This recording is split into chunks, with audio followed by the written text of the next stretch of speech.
This video and its content are the intellectual property of the Punjab Education Foundation. It is intended only for educational and professional training use. Any unauthorized copying, editing, or redistribution of this material is strictly prohibited. Bismillahirrahmanirrahim. Assalamu alaikum. Respected teachers, I am Adnan Zahir, Master Trainer, Punjab Education Foundation, and this is the first lecture on the second unit, Beauty of Nature of Class 4, and this audio lecture contains translation of the text, meanings of difficult words and their explanation. Since this is a poem, we will also be discussing the explanation of the lesson. So start करने से पहले जैसे ये गुजारिश की जाती है कि आप लोगों को ये एज ए टीचर आप लोगों को ये ज़रूर करना चाहिए कि आप लोग उसके जो लर्निंग आउटकम्स हैं उस यूनिट के, उस लेसन के, उसको घर से पढ़ के जाएं, ताकि आप लोगों का जो ऑब्जेक्टिव है लेसन का को पढ़ाने का वो आप लोगों के माइंड में क्लियर हो, आप लोगों को उसके बारे में पता हो, आप उसको ज़्यादा इफ़ेक्टिवली, ज़्यादा एफिकेसी के साथ, एफिशिएंसी के साथ एक कंड्यूसिव एनवायरनमेंट में उसको पढ़ा सकें। और दूसरा, बच्चों का जो इंटरेस्ट है उसको पीक करने के लिए उनको जो उनकी इंटरेस्ट है उसको स्पार्क करने के लिए, उनकी कैप्चर अटेंशन करने के लिए आप लोगों को ये बहुत हेल्पफुल होगा कि आप लोगों को ये पता हो कि this is the target that I have to achieve. तो इसके जो लर्निंग ऑब्जेक्टिव्स हैं वो तो वैसे तो काफ़ी सारे हैं, लेकिन जो ग्रामर से रिलेटेड चीज़ें हैं वो मैं अभी आप लोगों को इसलिए बता रहा हूँ कि जब हम उसकी टेक्स्ट को पढ़ रहे होंगे तो हम उसको अलहदा से उस वक्त साथ साथ उनकी एग्ज़ाम्पल्स को डिस्कस भी करते जाएंगे कि ये इस टेक्स्ट में इस तरह से ये यूज़ हुआ है। तो ये आसान होता है बच्चे के लिए उसको सिंक्रोनाइज़ करना, एक चीज़ जो उसने उसका थियोरेटिकली पढ़ी है, अगर उसका प्रैक्टिकल यूज़ टेक्स्ट के अंदर वो देखेगा तो उसके लिए उसको डाइजेस्ट करना, उसको अंडरस्टैंड करना उसके लिए इजी हो जाता है। तो एसएलओज़ में बात की गई है कलेक्टिव नाउन्स की, आर्टिकल्स की, एडजेक्टिव्स की और कंजंक्शंस की। तो ये जो चार चीज़ें हैं इनको हमने अपने माइंड में रखना है। तो ये जो हमारा लेसन है ये पेज नंबर 13 से स्टार्ट होता है, जहाँ पर एसएलओज़ लिखे हुए हैं। पेज नंबर अगर आप 14 पे आएंगे तो ये गेटिंग स्टार्टेड की एक्टिविटी है। वंस अगेन ये समझ लें कि एक फाउंडेशन होती है गेटिंग स्टार्टेड जो है आपके लेसन की। आप जब अपना बच्चों के साथ इंटरेक्शन करते हैं क्लासरूम में जाके, तो हम एब्रप्टली जाके अपना लेसन ही स्टार्ट नहीं कर देते, बल्कि हमें सबसे पहले तो उनको अपने लेसन की तरफ लाने के लिए कुछ इस तरह का वार्मर करना है, कोई इस तरह की एक्टिविटी करनी है कि जिससे उनकी जो तवज्जो है वो आपके लेसन की तरफ आ जाए, उनका इंटरेस्ट जो है वो आपके लेसन में पैदा हो जाए। तो पहले जो हमारा जो एज ए टीचर काम है वो ये है कि जो गेटिंग स्टार्टेड की एक्टिविटीज़ हैं उनको हम ज़रूर एक्सरसाइज करवाएं। तो यहाँ पर एक लाइफ साइकिल ऑफ बटरफ्लाई दिया गया है। तो ये उसकी मुख्तलिफ स्टेजेस की फ़ोटोज़ बनी हुई हैं। ऊपर जो हमारे पास टेक्स्ट है वो ये कहती है, the butterfly is a beautiful and colourful insect, but how does it get it's colours. तो ये वो क्वेश्चन है जिसका दुरुस्त जवाब बच्चों से हम तवक्को नहीं कर रहे।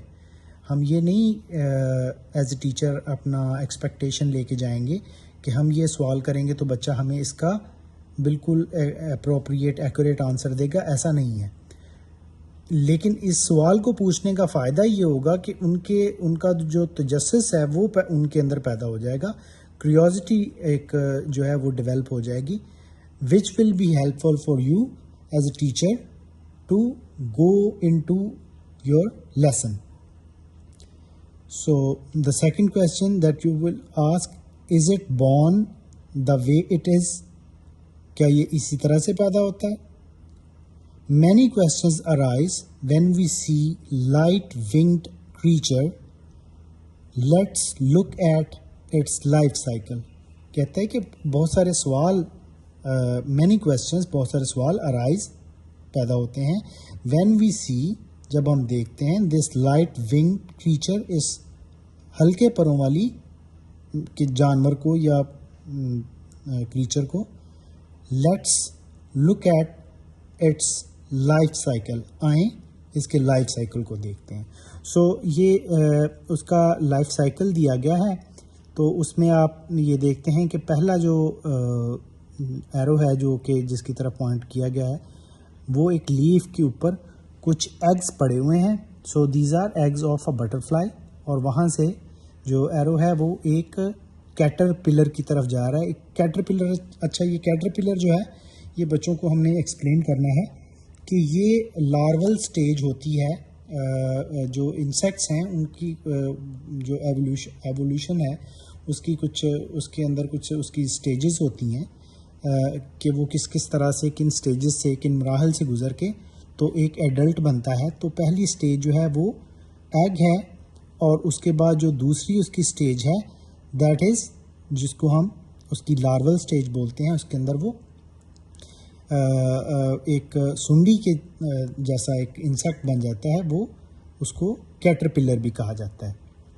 अच्छा, कैटरपिलर्स के बारे में एक बड़ा इंटरेस्टिंग फैक्ट भी ये भी है कि ये sometimes they mimic the droppings of birds और स्नेक्स.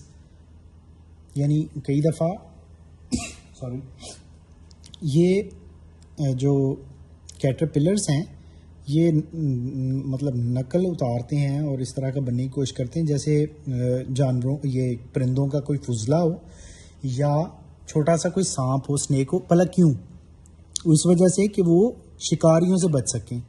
जो इनका शिकार करते हैं ना जानवर, उनसे बचने के लिए ये उनकी मिमिक्री करते हैं उस तरह से बनने की. तो फिर कैटरपिलर के बाद अगली स्टेज जो है वो प्यूपा की होती है. जैसे ये फ़ोटो में बनाया हुआ है कि वो एक गोल शेप का इंसेक्ट बन जाता है जिसकी ये बिल्कुल एक वो गोल बन गया है और कोई उसका चेहरे के भी और दूसरे फीचर्स जो हैं वो सारे गायब हो चुके हैं. और फिर आखिरी स्टेज में वो एडल्ट बटरफ्लाई बन गया. तो इसी तरह से ये इवॉल्व होता है. तो ये हमने बच्चों को कहना है कि इसके बारे में जो भी उनकी इंफॉर्मेशन है वो अपनी इनपुट देंगे और we will listen to their explanations and let them speak. तो ये हमने 5 मिनट इस एक्टिविटी पे लगाने हैं. नाउ इसके ऊपर फिर वो हम आगे से बताता है दैट्स लेट्स टॉक कि इस पे बात करते हैं. Name the stages you see in the picture and share with your classmates. So obviously जो बच्चों के पास इसके बारे में नॉलेज है वो एक दूसरे के साथ वो शेयर करेंगे. Can you name some other insects? तो तितली के अलावा कोई और इंसेक्ट्स हैं जिनका नाम बता सकते हैं. तो जो भी बच्चों के ज़हन में आएगा वो उसका आंसर देंगे. Now let's get to the topic beauty of nature.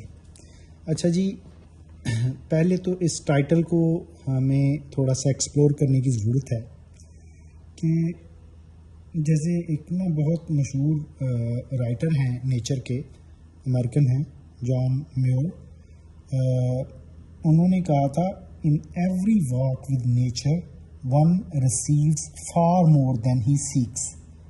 कि जब भी आप नेचर के साथ वॉक करते हैं यानी नेचर में जाते हैं तो जो आप तलाश कर रहे होते हैं उससे कई गुना ज़्यादा आपको नेचर प्रोवाइड कर देती है. तो नेचर क्या है, कुदरत क्या है, ये हमें बच्चों को समझाना भी है, बताना भी है कि इसके बहुत सारे एस्पेक्ट्स हैं कि नेचर एक तो इतनी स्प्लेंडेड है कि वो हमारे जितने वो हमारे सेंसेस हैं उनके साथ उसका बड़ा डायरेक्ट रिलेशनशिप है नेचर का। जैसे साइट्स हैं, मतलब हमारी जो सेंस है ना साइट की, उसके लिए देखें कि हमें नेचर कितना कुछ प्रोवाइड करती है। It provides us with different colours, different type of textures, different type of structures। तो हमारी साइट जो है उसके लिए नेचर एक बहुत एक स्प्लेंडेड समझ लें कि सेंसरी स्प्लेंडर के लिए वो बहुत ज़रूरी है। फिर साउंड्स आप देखते हैं कि हाउ डिफरेंट साउंड्स जो कि हमें नेचर के अंदर सुनाई देती हैं कि चर्पिंग ऑफ बर्ड्स है या रोरिंग ऑफ एनिमल्स है या और बहुत सारी आवाज़ें हैं। आप झील के किनारे या किसी समंदर के किनारे या दरिया के किनारे खड़े हो जाएं तो वो जो लहरों की एक आवाज़ होती है या रेन की जो साउंड होती है, sometimes people find it very soothing. इसी तरह से जो ख़िज़ा में जब पत्ते गिरते हैं तो उनकी सरसराहट, जब हवा चलती है तो उससे जो पत्ते हिलते हैं या दरख्तों से जो आवाज़ आती है, तो ये हमारी आवाज़ की जो सेंस है, हिस्स है, उसके साथ इसका बड़ा गहरा ताल्लुक़ है। तो इसके बाद नेचर जो है वो एक ग्रैंड भी अपना उसका ग्रैंडर भी है नेचर का। उसके ग्रैंडर में उसका अगर आप देखें कि टाइमलेसनेस है कि कब से शुरू हुई है ये यूनिवर्स। अगर आप सितारे देखते हैं तो देखते हैं कि ये कितना बड़ा आसमान है। Like we are our solar system is a part of a galaxy, यानी हमारा जो सोलर सिस्टम है जिसका हम हिस्सा हैं वो एक गैलेक्सी का हिस्सा है। And in a galaxy there are millions and billions of stars like our sun, यानी हमारे सूरज की तरह का के लाखों करोड़ों अरबों और सितारे हैं। जैसा हमारा सूरज एक सितारा है, इस तरह से करोड़ों और अरबों और सितारे एक गैलेक्सी में हैं। And in this universe there are millions and billions of galaxies. तो उस गैलेक्सी की तरह की और बहुत सारी लाखों करोड़ों और गैलेक्सीज हैं। तो आप देखते हैं कि how tiny we are in this grand scheme of things, यानी इतना बड़ा एक ये यूनिवर्स है, ये कायनात है जो कि तख्लीक की गई है, अल्लाह ताला ने तख्लीक की है। तो उसमें हम कितना एक टाइनी पार्ट, हमारी क्या उसमें छोटी सी हैसियत है। तो इस तरह से इसकी पावर्स को जब हम देखते हैं कि नेचर की पावर भी बेतहाशा है। जैसे समंदर देख लेते हैं हम, दरिया हैं, ये जो नदियाँ बहती हैं तो उनकी अनस्टॉपेबल फोर्स होती है। अच्छा जी, इस तरह से जो नेचर है उसका हमारे साथ इमोशनल और एक स्पिरिचुअल जो कनेक्शन है वो भी होता है। तो स्पिरिचुअल और जो इमोशनल कनेक्शन है उसमें आप देखें कि जैसे बहुत ज़्यादा जब सर्दी पड़ती है तो उसमें जब धूप निकलती है तो उसके अंदर कितनी हीलिंग पावर होती है। इस तरह से जब बहुत ज़्यादा गर्मी पड़ जाती है, सख्त लू चलती है, तो उसके बाद जब बारिश आती है और उसके साथ ठंडी हवा चलती है तो उसके अंदर कितना हीलिंग और सूदिंग इफ़ेक्ट होता है। उसके अंदर जो उसकी जो हीलिंग और सूदिंग प्रॉपर्टीज़ हैं वो हमारे सामने आती हैं। तो ब्यूटी ऑफ नेचर जो है it basically is a very vast concept. तो इस तरह से हम बच्चों को डिफरेंट आइडियाज़ से समझा सकते हैं that how we should and can appreciate the beauty of nature. तो जो ये पोएम है ये क्रिस्टीना रोज़ेटी ने लिखी है और इसका टाइटल है कैटरपिलर। कैटरपिलर जैसे हम पहले डिस्कस कर चुके हैं कि ये एक लार्वल स्टेज होती है उसकी बटरफ्लाई की, एंड ये सेकंड स्टेज होती है। तो उसकी अब टेक्स्ट को हम पढ़ते हैं। मैं इसके पहले तमाम वर्ड्स को एक्सप्लेन करूँगा, फिर मैं आपको एक दफ़ा इसको पूरी पोम को पढ़ के भी सुना दूँगा एज अ होल। तो पहली लाइन है ब्राउन एंड फरी। ब्राउन, ब्राउन क्या है? इट्स एन एडजेक्टिव, और ये कलर को describe, colour adjective of colour है ये। सो ब्राउन एडजेक्टिव, एंड हमने एसएलओज में देखा था कि यहाँ पर कुछ कंजंक्शंस की बात करेंगे, तो ये कंजंक्शन पहली ही लाइन में आ गई है। एंड का मतलब और। फरी, अच्छा फरी जो है ये इस तरह का, जैसे कोई जानवर होते हैं ना बड़े, ऊपर से वो नरम से होते हैं, फर जैसे ऊनी, रोएदार, ऊनी आप इसको कह सकते हैं। तो ये जो फरी है ये भी एडजेक्टिव है सॉरी और ये उसकी डिस्क्राइब कर रहा है, उसके टेक्सचर को डिस्क्राइब कर रहे हैं, तो ये एडजेक्टिव हो गया। तो इसमें अब हमारी सेकंड लाइन आ गई है, caterpillar in a Hari. So caterpillar is a noun, तो ये सब्जेक्ट भी है इधर,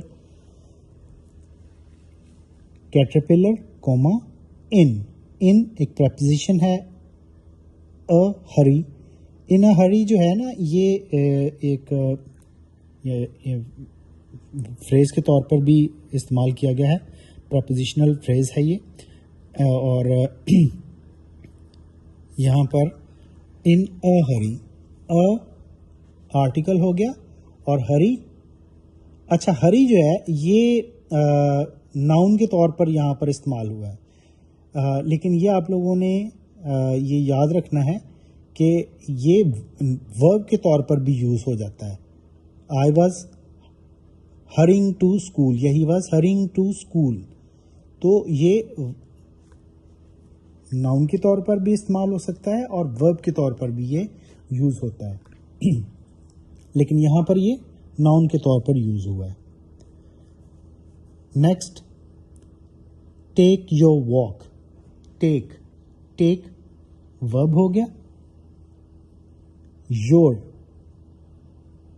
पोजेसिव, ये एडजेक्टिव है, पोजेसिव एडजेक्टिव, योर वॉक। तो वैसे योर जो है ये पोजेसिव प्रोनाउन भी होता है, लेकिन यहाँ पर ये पोजेसिव एडजेक्टिव की बात कर रहा है बिकॉज ये वॉक को मॉडिफाई कर रहा है।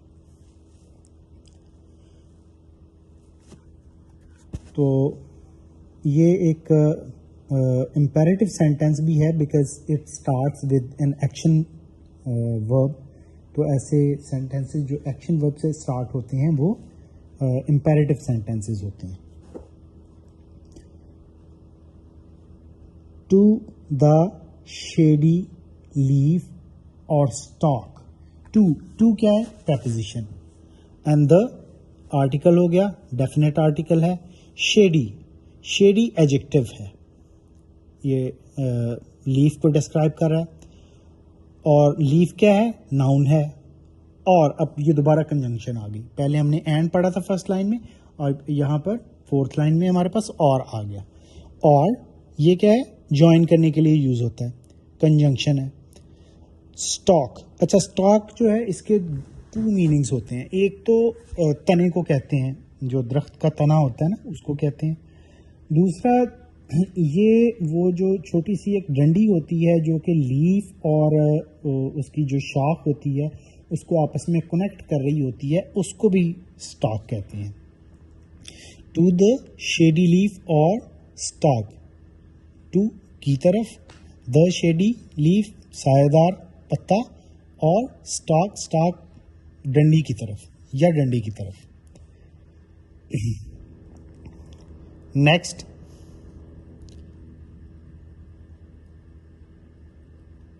और व्हाट नॉट। अच्छा व्हाट नॉट जो है ना ये एक समझ लें कि व्हाट एवर कोलिक्वल, एक इंडेफिनिट टाइप ऑफ कोलिक्वल है व्हाट एवर के लिए, यानी एटसेट्रा आप उसको कह सकते हैं। और का मतलब क्या है? या फिर।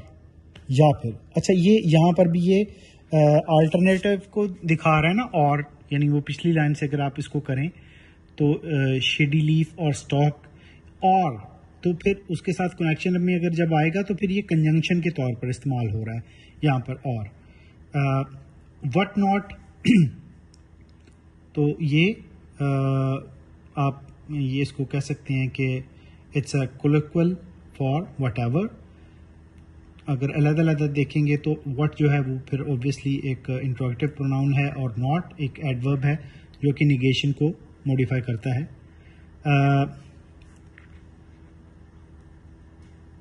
नेक्स्ट आ गया जी हमारे पास which may be the chosen spot. Which का मतलब क्या है? जो के, और ये एक रिलेटिव प्रोनाउन है और ये रिलेट किसको कर रहा है? लीव हो सकता है, स्टॉक हो सकता है या वट नॉट हो सकता है। तो ये इन जो हम पिछली दो लाइनों में पढ़ के हैं ना, विच, तो फिर ये उसके साथ रिलेट कर रहा है, तो ये एक रिलेटिव प्रोनाउन के तौर पर यहाँ पे आया। मे जो है ये एक मॉडल वर्ब होता है पॉसिबिलिटी को दिखाने के लिए। आज इसको हम मे जो है ये उस वक्त हम यूज़ करते हैं जब प्रोबेबिलिटी ज़्यादा हो, मतलब मोर लाइकली अगर किसी चीज़ का होना हो तो वहाँ पर हम मे यूज़ करते हैं। लाइक आप कह सकते हैं कि 50% से अगर चांसेस ज़्यादा हो तो मे यूज़ करेंगे, अगर 50% से चांसेस कम हो तो माइट यूज़ करेंगे। मे बी वर्ब आ गया यहाँ पर, इन्फिनेटिव है। The chosen spot, the definite article और chosen adjective, spot noun.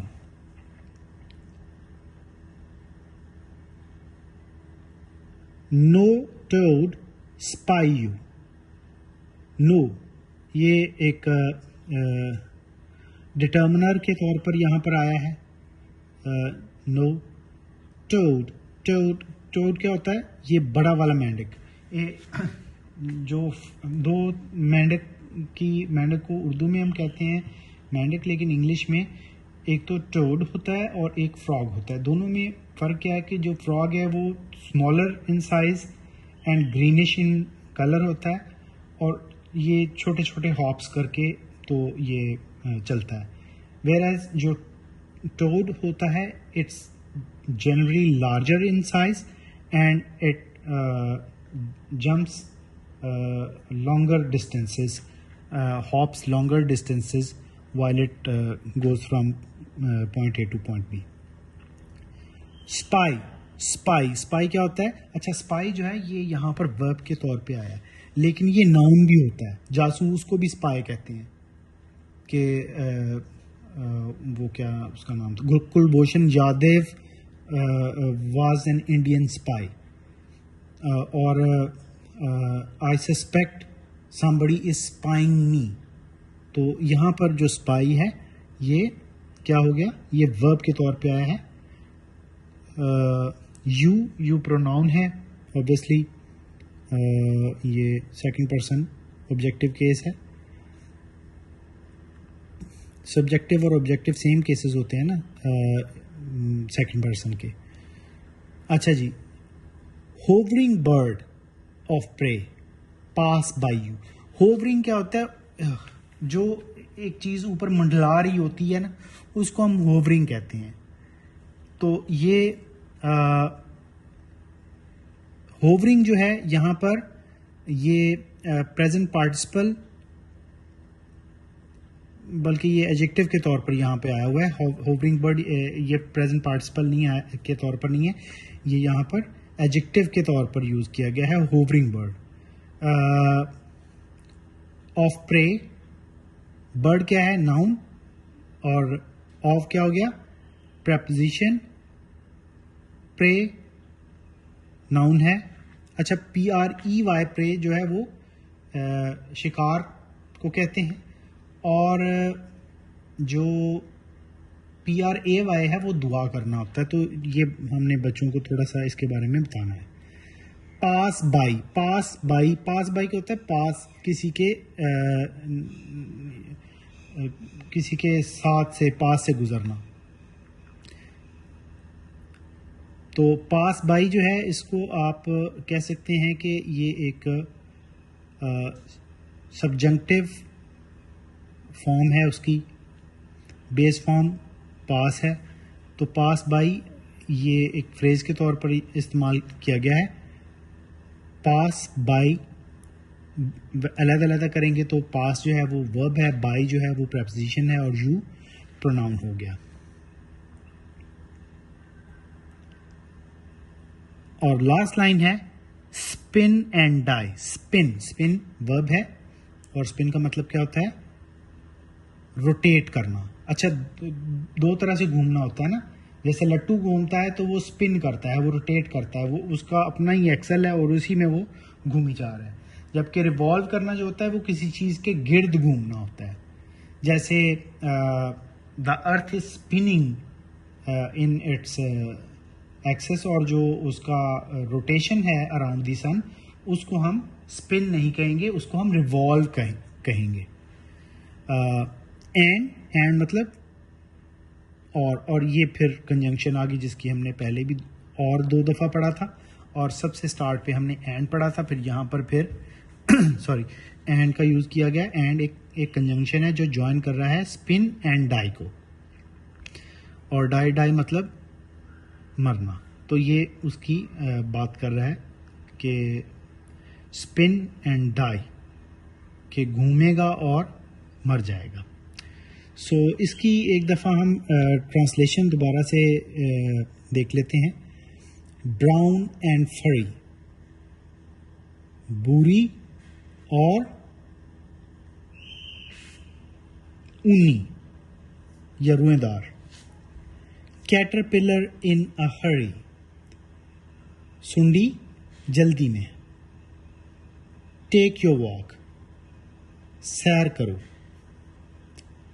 To the shady leaf और स्टॉक, सायेदार पत्ते या वो डंडी जो है उसकी तरफ।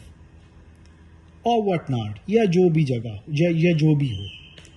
विच may be the chosen spot, वो जो आपकी मुंतखब जगह है, जो आपकी पसंदीदा जगह है जहाँ पे आप जाना चाहते हैं, वो जगह भी हो सकती है। नो टोड स्पाई यू, कोई मेंढक तुम्हारी जासूसी ना करे। Hovering bird of prey pass by you, कोई मंडलाता हुआ शिकारी परिंदा भी तुम्हारे पास से ना गुजरे। स्पिन एंड डाई, घूमे काते एंड डाई और मर जाए। सो ये इसको आप हम इस थोड़ा सा एक्सप्लेन करेंगे कि बच्चों की सहूलत के लिए, कि अगर आप इसको मेटाफोरिकली देखें तो ये बेसिकली इंसान की ज़िंदगी के बारे में ही एक पोम है, जिसके अंदर उसने नेचर को का एक जो है वो यूज़ किया है, उसको सिंबलाइज किया है एक तरह से। यहाँ पर जो कैटरपिलर है, it basically suggests that in our earlier years of our lives हमें बहुत शौक़ होता है कि जल्दी से हम बड़े हो जाएं और आगे चलें, अपनी ज़िंदगी में मूव ऑन करें। जल्दी में होते हैं हम लोग, बड़े होने की जल्दी होती है, बच्चों को भी ये बड़े होने की बहुत जल्दी होती है। तो take your walk to the shady leaf और स्टॉक, तो ये वो ज़िंदगी के मुख्तलिफ मराहिल हैं जहाँ पर जाने की बात करता है।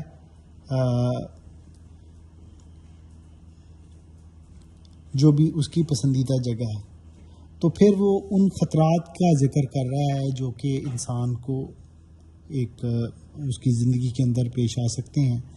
जैसे यहाँ पर वो एक टोड की बात कर रहा है कि वो भी आपके पीछे लग सकता है, या एक जो शिकारी परिंदा है वो भी आपका शिकार कर सकता है। स्पिन एंड डाई, तो नेचर ने फिर आपको क्लेम कर लेना है, नेचर ने आपको क्लेम कर लेना है। मतलब at the end of the day यही असूल है कि आप ज़िंदगी गुजारेंगे, जिएंगे, उसमें आप जल्दी जल्दी बड़े होंगे, फिर आप अपनी जो भी आपकी सिलेक्शन है अपनी ज़िंदगी के बारे में या जो भी आप करना चाह रहे हैं वो आप करेंगे, बट आप कोशिश करेंगे कि आप जो है वो मुख्तलिफ ख़तरात आपको ज़िंदगी में जो चैलेंजेस हैं उनसे भी आप बचेंगे, कोशिश करेंगे उनका सामना करने की। But eventually spin and die, ज़िंदगी का इख्तिताम यही है कि उसने ख़त्म हो जाना है। तो इसके बाद ये कुछ डिफ़िकल्ट वर्ड्स हैं।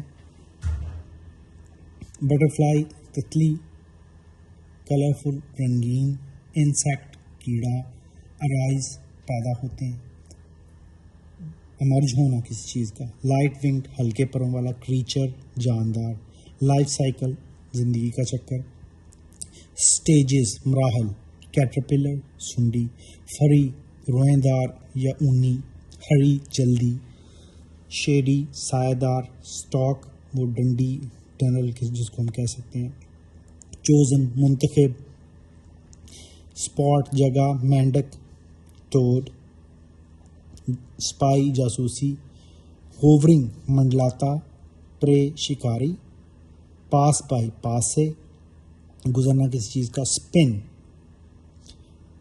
घूमना काटना, थीम मौजू, फैक्ट्स हकाइक, इंटरेस्टिंग दिलचस्प, इंटोनेशन लहजा। तो ये डिफ़िकल्ट वर्ड्स थे। होपफुली ये लेसन आप लोगों को समझ में आया होगा। आप लोग की तवज्जो से सुनने का बहुत शुक्रिया।